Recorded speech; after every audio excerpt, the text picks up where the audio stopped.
হরে কৃষ্ণ বন্ধুরা, welcome back to my channel. সকলকে অনেক অনেক ভালোবাসা, শুভেচ্ছা জানিয়ে আমি আমার আর একটা ব্লগ শুরু করে দিচ্ছি। তো রোজই একই রকমের কাজ করতে হয়, তবু তোমাদের দেখাতে ভালো লাগে।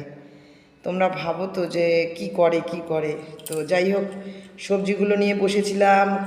সব সবজিগুলো আমান্য করে নিয়ে আমি বসিয়ে দিয়েছি। কুমড়ো, আলু, পুঁই শাকের একটা ডালনা করব।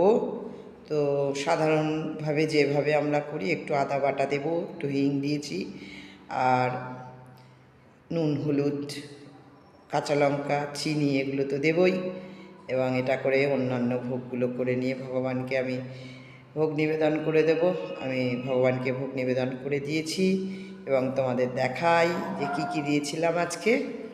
তো অন্ন দিয়েছিলাম, অন্নের উপরে 1 চামচ ঘি এবং তুলসী পাতা দিয়েছিলাম, আর পটল আলুর রসা করেছিলাম ঢ্যাঁড়স ভাজা করেছিলাম, ওই পুঁই শাকের ডালনাটা, এটা আলু কুমড়ো দিয়ে করেছিলাম, একটু মিষ্টি মিষ্টি ঝাল ঝাল হয়েছিল। আর করেছিলাম এটা তেঁতুলের চাটনি। এখন কচি তেঁতুল খুব বাজারে উঠেছে, তো ওইটা দিয়ে একটু চাটনি করে নিয়েছিলাম, আর কিছু শশা কেটে দিয়েছিলাম। তো সকলে তোমরা ভোগ প্রসাদ দর্শন করো। আমি ভগবানকে নিয়ম মেনে তুলসী পাতা গঙ্গা জল দিয়ে ভগবানকে নিবেদন করে দিয়েছি। এখন আমি প্রসাদ পেয়ে বেরিয়ে যাব, কিন্তু তার আগে তোমাদেরকে আমার এই বড় গোপুসোনাকে একটু দেখাই। আমার এই গোপুসোনাটা দেখছো, সারাদিন ননি খায়, সারাদিন ননি খায়। আজ পুচকির সোনারা কী করছে দেখো, এরা দোলনায় বসে পড়েছে। আমি মার কাছে একটু এসেছিলাম, এই আমার দিদির মেয়ে, ওরে বাবা, আমাকে দেখে ঝাঁপিয়ে লাফিয়ে উঠেছে, আর আমাকে ভিডিও করছি দেখে আমি ওকে বুঝতে দেবো না বলেই করছিলাম যে দেখি ঘরদোরগুলো কীরকম করে রেখেছে।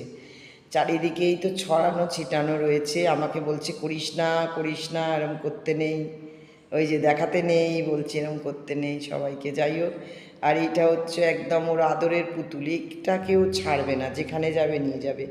তো যাই হোক, সারাদিন পর বাড়ি ফিরে অন্যান্য কাজকর্ম সেরেছি, এখন সন্ধে হয়ে গেছে। ভগবানের জন্য আমি সন্ধ্যের ভোগটা তৈরি করব।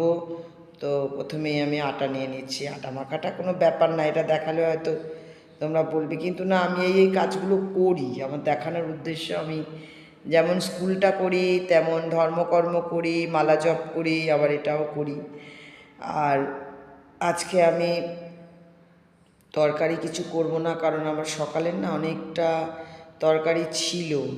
তো যার জন্যে আমি দেখছি, আর এই যে আটা মাখার সময় আমি চুড়িটা একটু তুলে নিলাম। আমার একটা বান্ধবী আছে, সে আমাকে প্রায় সময় বলে যে আমার ভিডিওতে নাকি চুড়িগুলো যাই মাখামাখি করি, চুড়িগুলো নাকি একদম নিচে এসে যায়, লেগে যায় চুড়িতে, ওটা দেখায়, বলে যে তুমি চুড়িটাকে ওপরে তুলে নেবে।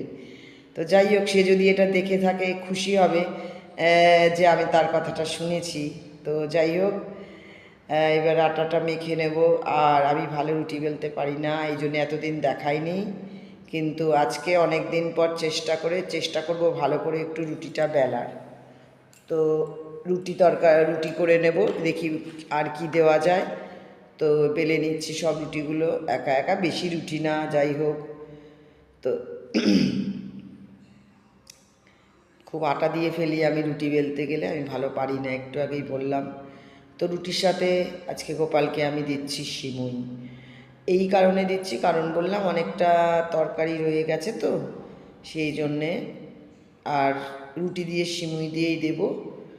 আর আজকে আমার ভিডিওটা এই পর্যন্তই।